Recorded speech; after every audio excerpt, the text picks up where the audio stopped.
Assalamualaikum warahmatullahi wabarakatuh. Pada kesempatan ini, saya akan mempresentasikan tugas akhir skripsi yang berjudul Analisa Kepuasan Masyarakat pada Pelayanan Kantor KUA Tarakan Barat menggunakan metode Importance Performance Metric. Latar belakang. Kantor KUA Tarakan Barat merupakan unit pelaksana dari Kantor Kementerian Agama Kota Tarakan yang ada di daerah atau wilayah Kecamatan Tarakan Barat. Segala kegiatan disesuaikan dengan situasi dan kondisi di wilayah Kecamatan Tarakan Barat. Kantor KUA Tarakan Barat mempunyai tugas dan fungsi untuk melaksanakan sebagian tugas dan fungsi pemerintah di bidang pembangunan agama di kecamatan, khususnya di bidang urusan agama Islam.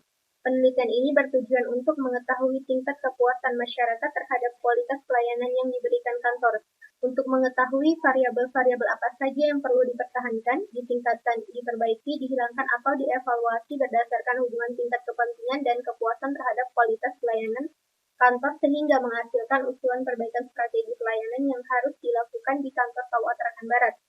Penelitian ini menggunakan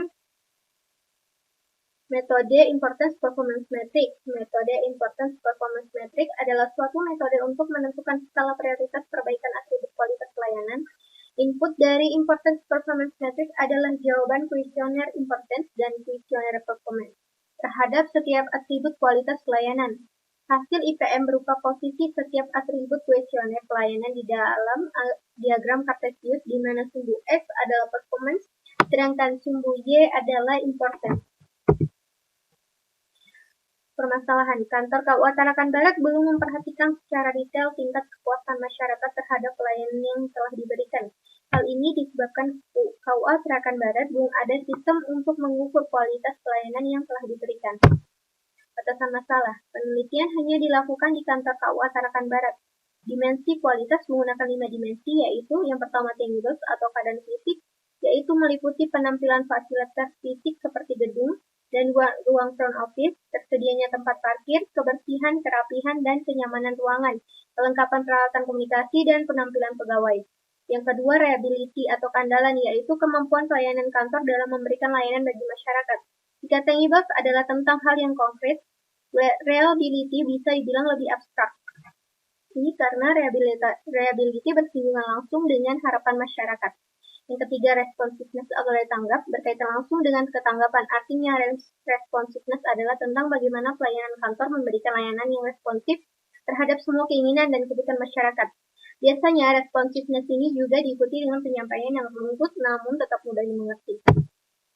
Assurance atau jaminan berkaitan dengan kepastian, tepatnya kepastian yang didapatkan masyarakat dari perilaku para pegawai kantor. Assurance ini bisa didapat misalnya dari komunikasi yang baik, pengetahuan yang luas, hingga sikap sopan dan santun kepada masyarakat. Dengan adanya assurance, maka kepercayaan masyarakat terhadap pelayanan kantor pun akan meningkat. Yang kelima, empati. Berkaitan dengan kepuasan masyarakat, erat kaitannya dengan perhatian yang tulus dan dekat kepada masing-masing masyarakat. Empati akan membantu pegawai untuk mengetahui kebutuhan serta keinginan dari masyarakat secara spesifik. Metode pengumpulan data pengukuran tingkat kepuasan menggunakan kuesioner dengan responden sebanyak 100 orang.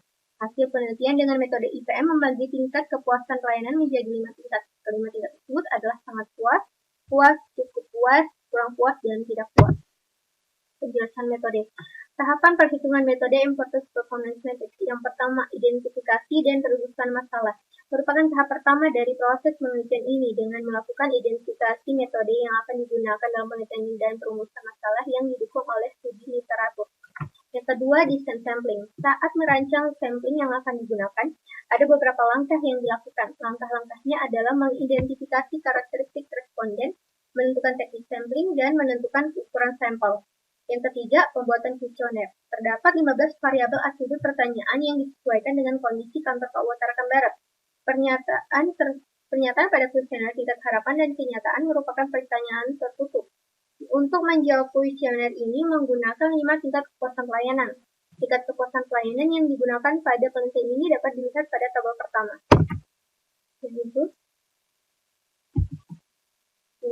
Ini adalah tabel tingkat kepuasan, ada harapan dan kenyataan.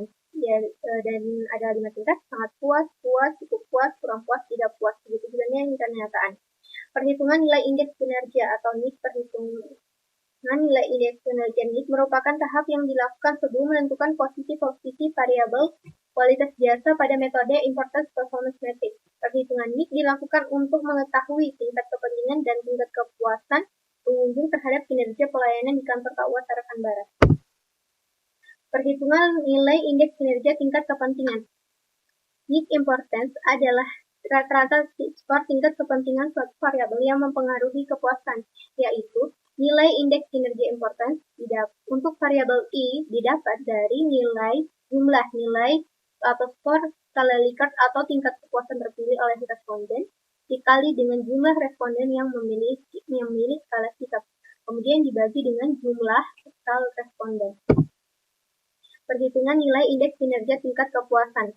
NIC performance adalah rata-rata skor tingkat pelaksanaan suatu atribut yang mempengaruhi kepuasan, yaitu nilai indeks kinerja performance untuk variabel I didapat dari jumlah nilai atau skor skala Likert atau tingkat kepuasan terpilih oleh responden dikali dengan jumlah responden yang memilih skala sikap, lalu dibagi dengan jumlah total responden.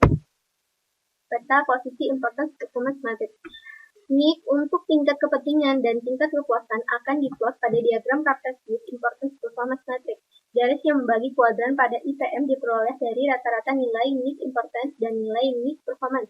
Rata-rata NIC Importance membagi sumbu Y dan rata-rata NIC Performance membagi sumbu X. Rumus yang digunakan adalah sebagai berikut. Nilai indeks kinerja importance sama dengan jumlah nilai indeks kinerja importance dibagi dengan jumlah variabel. Y adalah simbol dari jumlah variabel. Yang kedua, nilai indeks kinerja performance sama dengan jumlah nilai indeks kinerja performance dibagi dengan jumlah variabel. Berikut adalah program hasil dari sesi saya. Di sini ada 3 button. Yang pertama input data kriteria, kedua input data penilaian, dan ketiga perhitungan metode IPM. Yang pertama input data kriteria. Di sini ada 3 data yang harus diisi. Yang pertama kode atribut, yang kedua pertanyaan, yang ketiga dimensi. Kode atribut ini terisi secara otomatis bertambah ketika kita menginput satu data. Contohnya, lalu kita pilih dimensi, lalu simpan. Data berhasil disimpan. Contoh lagi, kalau kita mengisi data pertanyaan lalu tidak memilih dimensi, maka akan muncul pesan silakan pilih dimensi. Karena kita hanya membutuhkan 15 kriteria, jadi yang ini contoh saya akan hapus kembali. Kemudian yang kedua, input data penilaian. Di sini juga ada 3 data yang diisi, kode, nama, dan jenis kelamin. Kode ini juga akan terinput memori otomatis ketika kita menginput data sebelumnya, nama, dan memilih jenis kelamin. Karena kita sudah mengisi 100 responden, jadi kita tidak perlu menginput lagi sekarang data yang baru. Nah, di sini ada filter untuk mencari responden. Misalnya kita cari berdasarkan kode. Enter. Lalu muncul data orang yang kita cari. Jika kita menghapusnya, enter, akan muncul semua kembali datanya. Jika kita mengklik di klik ini, di kolom sini, yang akan menampilkan seluruh data yang telah diisi, nama dan jenis kelamin dari kodenya juga. Lalu jika kita ingin menghapus, di sini lagi, hapus. Apakah ini ada muncul pesan apakah Anda ingin menghapus? Karena kita membutuhkan 100, jadi kita tidak perlu menghapus. Oke, kembali. Perhitungan metode Importance Performance Matrix. Di sini ada button untuk menampilkan rekap yang telah diisi, question yang telah diisi. Di sini ada 15 kriteria, ini adalah kriterianya. Dan ini didapat dari jumlah responden yang memilih sangat puas pada kolom kenyataan. Begitu juga selanjutnya yang puas, cukup puas, kurang puas, dan tidak puas. Dan di sini juga responden yang memilih sangat puas untuk kolom harapan. Begitu juga dengan yang puas, cukup puas, kurang puas, tidak puas. Dan ini adalah jumlah responden. Dan di sini adalah tombol untuk menuju ke perhitungan. Dan ini adalah button untuk menghitung. Ini didapat dari nilai total dari nilai atau skor skala Likert terpilih oleh responden dikali dengan jumlah responden yang memilih skala Likert dibagi dengan jumlah total responden. Begitu juga dengan yang nilai indeks kinerja importance. Total dari nilai atau skor skala Likert terpilih oleh responden dikali dengan jumlah responden yang memilih skala Likert, lalu dibagi dengan jumlah total responden. Dan ini didapat dari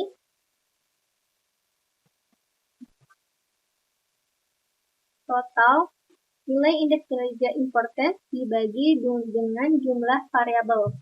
Begitu juga dengan yang nilai indeks kinerja pada kolom ini didapat dari jumlah nilai indeks kinerja importance dibagi dengan jumlah variabel atau kriteria ada 15 tadi.